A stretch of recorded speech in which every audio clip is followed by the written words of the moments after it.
Hello बच्चों, मेरे YouTube channel में आप लोग का स्वागत है। तो आज हम क्लास 11th का प्रश्नावली 1.3 का क्वेश्चन नंबर 4 से स्टार्ट करेंगे। हालांकि मैंने 1 से लेकर 3 तक ऑलरेडी कंप्लीट करा चुके हैं। अगर आप नहीं देखे हैं तो देख लीजिएगा। ये पार्ट 2 है जो कि आज की वीडियो में हम इस सभी के सभी क्वेश्चन को कवर करने वाले हैं, तो बहुत ही आसान तरीका से।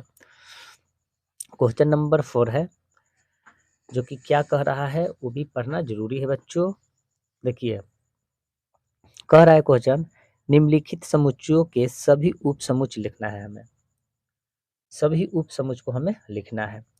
फर्स्ट में है क्या, ये हमें सेट दे रखा है ए। ये क्या है, सेट ए दे रखा है। तो सेट ए दे रखा है बच्चों, तो इसको किस प्रकार बनाएंगे। देखिए इसको कैसे बनाया जाता है। क्वेश्चन को थोड़ा लिख लेते हैं इस पे। और क्वेश्चन नंबर है हमारा 4 का है, यानी उप समुच्चय लिखना है हमें। तो देखो ये हमारा सेट दे रखा है जो कि इसमें ए सेट दे रखा है। ओके, तो देखिए अब बताइए उप समुच्चयों की संख्या क्या होती है। उप समुच्चयों की संख्या का एक फॉर्मूला होता है बच्चों, जो कि मैंने जब ये एक्सरसाइज 1.3 पढ़ा रहे थे तो इसका पूरा बेसिक चीज़ें बता दिए थे कि उप समुच्चय क्या होता है, इसका फॉर्मूला क्या होता है। तो देखिए अगर आप नहीं देखें तब पर भी यहाँ उप समुच्चय की संख्या बराबर जो होता है बच्चों 2 पे पावर n होता है। ओके, 2 पे पावर n होता है। ये आपका फॉर्मूला है। ओके, कोई दिक्कत नहीं। अब क्या है, तो देखिए बच्चों ये n जो है पावर ना, अब इस सेट में से देखेंगे कि सेट में कितने संख्या है। तो देखो बच्चों इस सेट में हमारा एक संख्या नजर आ रहा है। कितने संख्या नजर आ रहा है, एक संख्या नजर आ रहा है। तो देखिए यहाँ पर हम लिखेंगे 2 पे पावर कितना है, एक है, तो एक लिखेंगे। ओके, तो 2 पे पावर एक हो गया। अब इसको कैसे हमें लिखना है वो भी हमें लिख लेते हैं यहाँ पे। तो देखो बच्चों, जब भी आप उप समुच्चयों की संख्या आपको लिखना हो तो एक ये जो होता है बच्चों फाई, ये फाई एक अपने आप में होता है, याद रखिएगा सब चीज में फाई होगा। ओके बच्चों, तो देखिए ये हमारा एक फाई हो जाएगा। ओके, एक फाई हो जाएगा और एक हो जाएगा सेट ए हो जाएगा। यही आपका उपसमुच्चय की संख्या निकल के आ गया। ओके, ये उपसमुच्चय की संख्या निकल के आ गया। अब देखो बच्चों चौथा के दूसरा क्वेश्चन क्या कह रहा है। बहुत आसान तरीका से मैं आप लोग को बता रहा हूँ ताकि आप लोग को कोई दिक्कत न होगा। दूसरा क्वेश्चन है बच्चों, हमें सेट में दे रखा है एक दो संख्या दे रखा है। सेट में ये सेट बनाया गया है, उसमें दो संख्या दे रखा है, ए बी दे रखा है। देखो बच्चों इसमें हमें ए दे रखा है, बी दे रखा है, ये दे रखा है। उसी प्रकार इसको भी निकालेंगे। उप समुच्चय की संख्या, उप समुच्चय की संख्या बराबर क्या होगा, 2 पे पावर n होता है ना, 2 पे पावर n होता है। तो देखो बच्चों इसको दो है, दो इसमें संख्या कितना है सेट में, एक दो, तो ऊपर हो जाएगा दो। कहे तो इसमें हमें 4 गो उप समुच्चय को लिखना होगा। इसमें हमें कितने उप समुच्चय को लिखना होगा, 4 गो लिखना होगा। तो फर्स्ट में तो एक फाई हो जाएगा, ये तो अपने आप में हो जाएगा, ये फिक्स रखना कि फाई सभी में होता है। और एक बच्चों हो जाएगा, खुद हो जाएगा, ए बी हो जाएगा। ओके बच्चों, ए बी हो जाएगा। और एक बच्चों हो जाएगा, एक को करके लिख लेते हैं, ए हो जाएगा। और एक हो जाएगा बच्चों बी हो जाएगा। देखिए 1 2 3 4 संख्या तक ले हमने लिख लिया। बस इतना ही समझना है बच्चों, और इसमें ज़्यादा दिमाग लगाना नहीं है। ओके बच्चों, यही होता है उपसमुच्चय की संख्या हमें लिखना होता है। ओके, नेक्स्ट में क्या कह रहा है बच्चों, देखो बच्चों तीसरा क्वेश्चन क्या कह रहा है। सेट में दे रखा है 1 2 3 दे रखा है। सेट में 1 2 3 दे रखा है। तो तीसरा क्वेश्चन में हमें दे रखा है 1 2 3 दे रखा है। उसी प्रकार बच्चों ये भी हम बनाएंगे। देखिए उप समुच्चयों की हम संख्या लिखेंगे। उपसमुच्चय की संख्या बराबर क्या होता है, 2 पे पावर n होता है। तो इसमें 2 है, संख्या कितना है, 1 2 3 है, अब इस बार 3 हो जाएगा। तो बताइए 3 का अगर 2 के 3 बार गुना करेंगे, 2 गुने 2 गुने 2 तो कितना होगा, 8 हो जाएगा। अब इस सेट को हमें 8 बार लिखना है। अब कैसे लिखेंगे, तो देखो बच्चों, एक अपने आप में 5 हो जाएगा, होगा ना। फिर क्या होगा, ये सेट को लिख देते हैं, 1 2 3 लिख दिए, 2 हो गया, 8 8 तक लिखना है। फिर बच्चों क्या करेंगे, एक अपने ये एकक के तौर पे लिख लेते हैं, फिर 2 लिख लेते हैं, फिर 3 लिख लेते हैं। अब देखिए 1 2 3 4 5 हो गया। फिर कैसे लिखेंगे बच्चों, फिर 1 2 लिख लेंगे, फिर क्या लिखेंगे बच्चों, 1 3 लिख लेंगे। 8 बार लिखना है। देखिए 1 2 3 4 5 6 7, एक बार और लिख लो बच्चों, 2 3 लिख लेंगे, 2 3 लिख लिए, बस बन के तैयार हो गया, कोई दिक्कत नहीं। चलिए बच्चा नेक्स्ट में चलते हैं।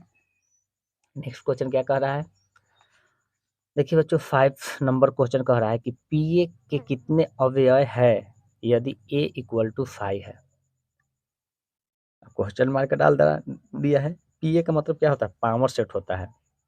पीए का मतलब क्या होता है, पावर सेट। इसमें कितने अवयव हैं, तो देखो बच्चों 5 जो है, ए बराबर 5 इक्वल टू, यहाँ पर क्वेश्चन मार्क डाला है, तो 5 का मतलब होता है यानी शून्य। 5 का मतलब ही क्या होता है, शून्य, यानी रिक्त होता है, इसमें कोई उपसमुच्चय है ही नहीं। तो इसको कैसे लिखेंगे बच्चों, मान के चलिए ए इक्वल टू, यानी ये हमारा 5 नंबर क्वेश्चन का है, ए इक्वल टू 5 क्वेश्चन मार्क डाल दिया है, ओके 5। तो देखो बच्चों इसको कैसे लिखेंगे, तो बताइए उपसमुच्चयों की संख्या क्या है, उपसमुच्चयों की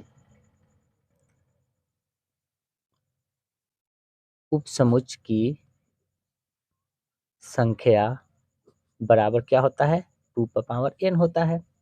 तो उसी प्रकार 2 पे पावर, इसमें बोले ना कि इसका मतलब 0 होता है, और जिसके माथा पर पावर 0 हो जाए उसका मान कितना होता है, 1 होता है।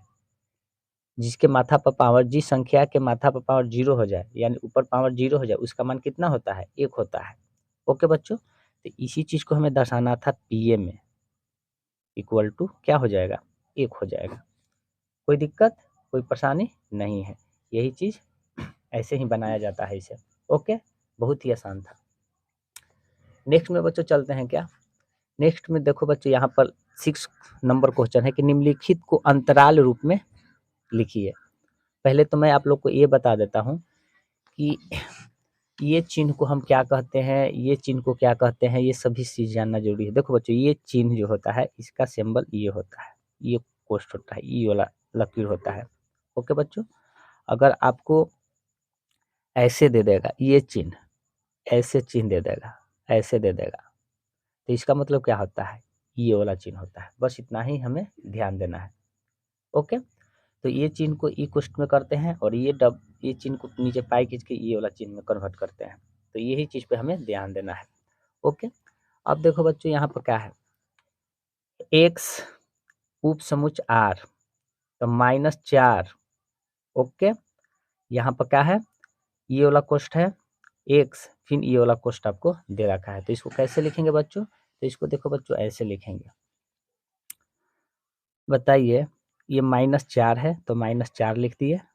ये वाला कोष्ठ पहले तो ये वाला सिंबल था, तो इसको ऐसे कर देंगे कॉमा। अब ये वाला सिंबल है, तो इसके सिंबल में क्या है, 6 है, तो यहाँ पर हम 6 लिख दिए, और इधर ऐसे कर देंगे, बस सिंपल तरीका से।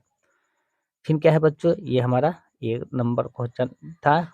यहाँ दूसरा नंबर क्वेश्चन में क्या कह रहा है, दूसरा नंबर में बच्चों बस उसी प्रकार -12 है, सिंबल ये वाला है, तो इसको ऐसे कर देंगे कॉमा। फिर क्या है, फिर -10 है, माइनस क्या है, 10 है, -10 है, सिंबल यही वाला है, तो इधर भी हम ऐसे कर देंगे। ओके, कोई दिक्कत, कोई परेशानी नहीं है। अब बच्चों तीसरा क्वेश्चन क्या है, फिर है हमें 0 है, सिंबल ये वाला है, तो ये वाला सिंबल के लिए ये चिन्ह होगा। ओके बच्चों, फिर कॉमा, फिर क्या है बच्चों, 7 है, सिंबल ये वाला है तो इधर वाला ऐसे कर देंगे, कोई दिक्कत नहीं। चौथा क्वेश्चन क्या है बच्चों, देखिए 3 है, सिंबल ये वाला है तो क्या हो जाएगा बच्चों, ये वाला कोष्ठ हो जाएगा, कॉमा, फिर क्या है 4 है, फिर वो यही सिंबल है तो इसके लिए ये कोष्ठ हो जाएगा, बस बन के तैयार हो गया। इसी प्रकार बच्चों इसको हम बनाते हैं 6 नंबर वाला क्वेश्चन को। ओके, तो हमें ये भी चीज़ बन के तैयार हो गया। अब 7 क्वेश्चन में क्या कह रहा है बच्चों कि निम्नलिखित अंतरालों को समुच्च निर्माण रूप में लिखना है। इस बार बच्चों हमें लिखना है क्या, हमें लिखना है इस कोष्ठ पर ध्यान देना है, तो कोष्ठ पर ध्यान देना है तो इस फॉर्म में लिखना है x/x, ई वाला फॉर्म पर हमें ध्यान देना है। ये है बिलोंग टू का चिन्ह बोला जाता है, तो x बिलोंग r, तो अब की देखिए ई वाला चिन्ह को अब की कैसे बनाए, सभी चिन्ह को परख लिए, बना लिए, समझ भी लिए, तो इसी चिन्ह को आपको इस रूप में कन्वर्ट कर देना है, ऊपर का लेखा जो ऊपर दिया हुआ है ना उसे बना देना है, मगर इस चिन्ह पर ध्यान देना है। देखिए ये भी कोष्ठ है, ये इसका इंडिकेट क्या होता है, ये होता है। ओके बच्चों, इसका इंडिकेट क्या होता है, ये होता है। ओके, तो इसी पर ध्यान देना है। तो देखिए बच्चों 7 क्वेश्चन क्या है वो भी हम समझ लेते हैं। देखो क्वेश्चन में क्या दे रखा है, हमें दे रखा है ये कोष्ठ है -3 है और फिर क्या है 0 है, ये कोष्ठ है। तो इसको कैसे लिखेंगे बच्चों, इसको इस प्रकार लिख लेंगे, ध्यान से देखिएगा, हमें समुच्चय रूप में करना है तो ऐसे करेंगे। फिर क्या करेंगे, -3 है ना तो ऐसे लिखेंगे x/x। ओके, बिलोंग करता है, आर से सेट बोला जाता है, याद रखिए आर एक रिलेशन सेट है, ऐसे लिखेंगे। ओके, क्या है -3 है, ये वाला चिन्ह को क्या करेंगे इस प्रकार, देखिए कोष्ठ है ऐसे, फिर x लिखेंगे, फिर क्या है ये भी इधर वाला कोष्ठ है तो इसको भी ऐसे करके यहाँ पर 0 दे देंगे, बस इसी प्रकार हम बना लिए, कोई दिक्कत कोई परेशानी नहीं हुआ। ओके, फिर दूसरा का क्या है बच्चों, दूसरा का क्वेश्चन क्या है, हमें दे रखा है क्या, इस रूप में दे रखा है, इस रूप में 6,12। अभी बताए हैं क्या लिखेंगे, अब लिखेंगे बच्चों यहाँ पे ऐसे x उपसमुच r तो आपको लिखना ही पड़ेगा। देखिए ई कोष्ठ है तो इस कोष्ठ का क्या होगा 6 होगा, ये सिंबल दे देंगे, फिर लिखेंगे ये, फिर क्या लिखेंगे, ये भी सिंबल इधर भी वही है, इसको ये सिंबल देंगे और लिखेंगे 12, बन के तैयार हो गया। ओके बच्चों, अगला क्वेश्चन है 4 क्वेश्चन क्या कह रहा है वो भी देख लेते हैं। देखिए आपकी इस रूप में ऐसे दे रखा है, -23 दे रखा है और फिर है 5 दे रखा है और ये कोष्ठ दे रखा है ऐसे। तो बच्चों देखिए इसको भी ऐसे बनाएंगे, x बिलोंग r कॉमा, देखिए ये कोष्ठ है तो इसके लिए माइनस क्या लिखेंगे, -23, 23 ना है 23, ये कोष्ठ के लिए ये चिन्ह का प्रयोग करेंगे, x और ये साइड वाला चिन्ह है तो ये चिन्ह का प्रयोग करेंगे और बन के तैयार हो गया। ओके बच्चों, तो इस प्रकार के ऐसे क्वेश्चन को हम बनाते हैं, कोई दिक्कत कोई परेशानी नहीं हुआ होगा, बहुत ही आसान तरीका से आप लोग को समझा रहे हैं। नेक्स्ट में क्या है बच्चों, 8 क्वेश्चन क्या कह रहा है, निम्नलिखित में से प्रत्येक के लिए आप कौन सा सार्वत्रिक समुच्चय प्रस्तावित करेंगे। देखिए बच्चों ये क्वेश्चन 2 दे रखा है, एक दे रखा है समकोण त्रिभुज, समकोण त्रिभुजों का समुच्चय, एक है समद्विबाहु त्रिभुजों का समुच्चय, समद्विबाहु त्रिभुजों का समुच्चय। एक तरफ हमें दे रखा है समकोण जो कि एक कोण कितना डिग्री का होगा 90 डिग्री का होगा, और दोनों का आंसर एक ही होगा बच्चों, क्योंकि देखिए क्या है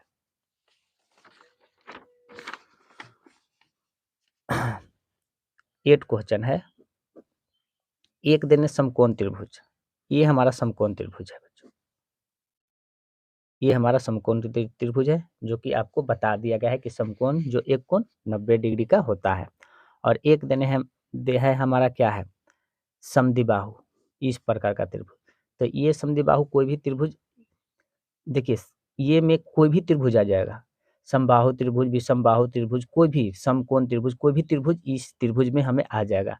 तो इसलिए बच्चों इसका आंसर क्या होगा, इसका सबसेट ये हो जाएगा। बस इतना ही केवल ध्यान देना था, बस बन के तैयार हो गया। बस इसका कोई ज़्यादा दिमाग नहीं लगाना था। इसमें हमें राइट एंगल दे रखा है, यानी समकोण त्रिभुजों का समुच्च दे रखा है, और इसमें हमें सार्वत्रिक त्रिक में इस रूप में हम दर्शाते हैं, जो कि आपको एक समद्विबाहु त्रिभुजों की समुच्च इस प्रकार हमने बना लिया। तो देखो बच्चों, इस त्रिभुज में आपको ये भी त्रिभुज आ जाएगा, विषमबाहु त्रिभुज भी आ जाएगा इस त्रिभुज में, इसलिए इसका ये उपसमुच्च यानी सबसेट हो जाएगा। ओके, कोई दिक्कत, कोई परेशानी नहीं हुआ। नेक्स्ट में चलते हैं बच्चों। क्वेश्चन नंबर 9 है बच्चों। देखिए हमारा सेट ए बी सी तक सेट दे रखा है। ए सेट में 1 2 3, बी सेट में 2 4 6, सी सेट में 0 2 4 6 8 दे रखा है। और इसमें हमें क्या करना है बच्चों कि इसमें 1 2 3 4 इसमें से देखना है कि कौन ऐसा सेट है जिसमें सभी संख्या मौजूद है। सभी संख्याएं ए का भी मौजूद हो, बी का भी मौजूद हो, सी का भी मौजूद हो। हमें यही चीज़ को देखना है इसमें। इसमें बहुत आसान तरीका है, बहुत आसान भी है। देखो बच्चों, हम फर्स्ट में चलते हैं। तो देखिए फर्स्ट सेट में है 0 1 2 3 4 5 6। ओके, एक संख्या अधिक हो जाएगा वो अच्छी बात है, कम नहीं होना चाहिए संख्या। तो देखो बच्चों, हमें 1 से 6 तक ले तो संख्या मिल रही है, मगर देखिए इस सेट में टोटल सेट में 8 भी है, तो ये संख्या हमें इसमें नहीं मिल रहा है। तो ये हमारा तीनों समुच्च को फॉलो नहीं कर रहा है, तीनों सेट का फॉलो नहीं कर रहा है। ये तो होगा नहीं, क्योंकि ये फाई का मतलब रिक्त होता है यानी 0 होता है। तो केवल इसमें से कोई संख्या नहीं मिल रहा है, एक संख्या मिला, बाकी और कोई संख्या नहीं मिली, तो ये भी नहीं होगा।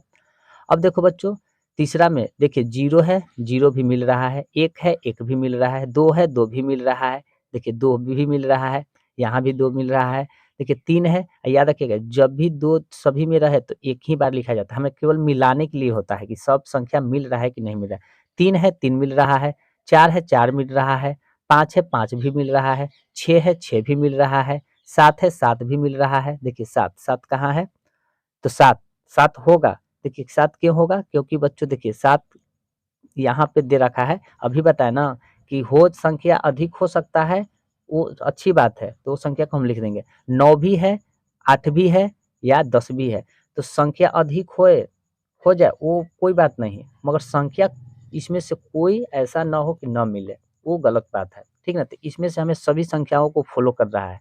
ओके, इसमें कोई ऐसा संख्या नहीं है जो इसमें नहीं है, इसमें के सारी संख्याएं, इन तीनों सेट में के सारी संख्या इसमें मौजूद है, और ज़्यादा भी है, जो कि आपको इस सेट में भी नहीं दे रखा है, और ज़्यादा भी है। तो इस सभी संख्या को संतुष्ट कर रहा है। बट इसमें देखें तो 1 2 3 4 5 6 7 8 तक ले दे रखा है, मगर 0 नहीं दे रखा है, तो इसमें 0 है। तो देखिए इस संख्या में से एक संख्या को नहीं लिखा गया, तो इसलिए क्या होगा, ये भी हमारा आंसर सही ना होगा। आंसर क्या होगा सही, इस संख्या को सार्वत्रिक त्रिक में गिनती आएगा, जो कि आपको सभी संख्याओं को मिल रहा है और उससे अधिक भी है।